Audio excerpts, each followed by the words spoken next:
آدھا امریکہ آگ کی لپیٹ میں اور باقی آدھا برف کی زد میں۔ آ جاؤ گے حالات کے صدمے جو کسی دن ہو جائے گا معلوم کہ رب ہے کہ نہیں۔ کیا ظالموں نے یہ گمان کر لیا تھا کہ ان کی بیجا زیادتی و ظلم کا بدلہ ان سے نہیں لیا جائے گا؟ ان بطش ربک لشدید، سورہ بروج۔ یقیناً تمہارے رب کی پکڑ سخت ہے۔ تمام تر وسائل کے باوجود آگ بجھانے کی کوششیں مسلسل ناکام جا رہی ہیں۔ یہ علم رکھنے والے جاہل انسان کہاں سمجھتے ہیں کہ وسائل و اسباب اس وقت کارآمد ہوتے ہیں جب اللہ کا حکم ہوتا ہے، ورنہ یہ اسباب و وسائل کا وجود بیکار ہے۔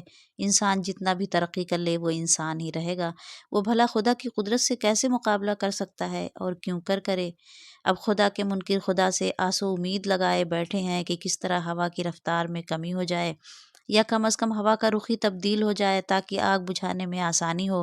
اب خدا ہی جانے کہ ان کے حصے میں کتنی تباہی و بربادی لکھی جا چکی ہے۔ ہمارے لیے اس میں عبرت ہے کہ ظلم کو کبھی معمولی نہ سمجھیں اور نہ حق ظلم کرنے سے بچیں، ورنہ دنیا صرف دارالعمل ہی نہیں بلکہ دارالجزا بھی ہے۔ کہ انسان جو ہے اگر اپنی روش کو نہیں سدھارتا ہے، صحیح اعمال نہیں کرتا، اللہ سے توبہ نہیں کرتا ہے، تو پھر اس کا انجام بھی دنیا میں بھی عبرتناک ہوتا ہے اور آخرت میں تو ہے ہی۔ ہاں تو بتاؤ کہ سپر پاور کس کی ذات ہے؟ بے شک خدا وحدہ لا شریک ہی سپر پاور ہے۔ وہ ہر چیز پر قادر ہے۔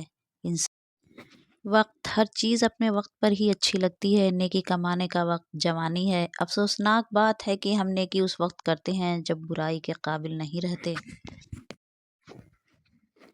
اپنے حصے کا کام کیے بغیر دعا پر بھروسہ کرنا حماقت ہے، اور اپنی محنت پر بھروسہ کر کے دعا سے گریز کرنا تکبر ہے۔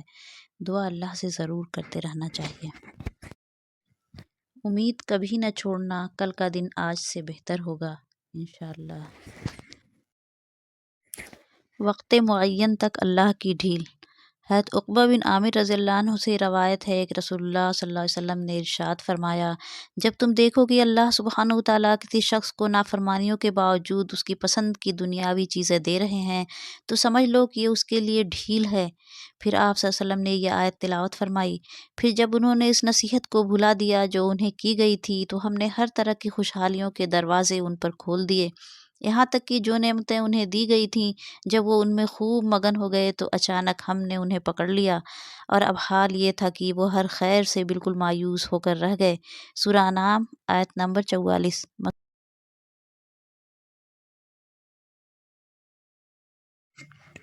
نرمی کے ساتھ گفتگو کرنا اور درگزر کرنا اس صدقہ سے کہیں بہتر ہے جس کے بعد دل آزاری ہو۔ القرآن۔ نبی اکرم صلی اللہ علیہ وسلم اکثر یہ دعا مانگا کرتے تھے، یا مقلب القلوب ثبت قلبی علی دینک۔ ترجمہ، اے دلوں کے بدلنے والے، میرے دل کو اپنے دین پر قائم رکھنا۔ جامع ترمذی۔ اپنے رب کی یاد سے غافل نہ ہونا اور اپنے پروردگار کو دل ہی دل میں عاجزی اور خوف سے پست آواز سے صبح و شام یاد کرتے رہو، اور دیکھنا غافل نہ ہو جانا۔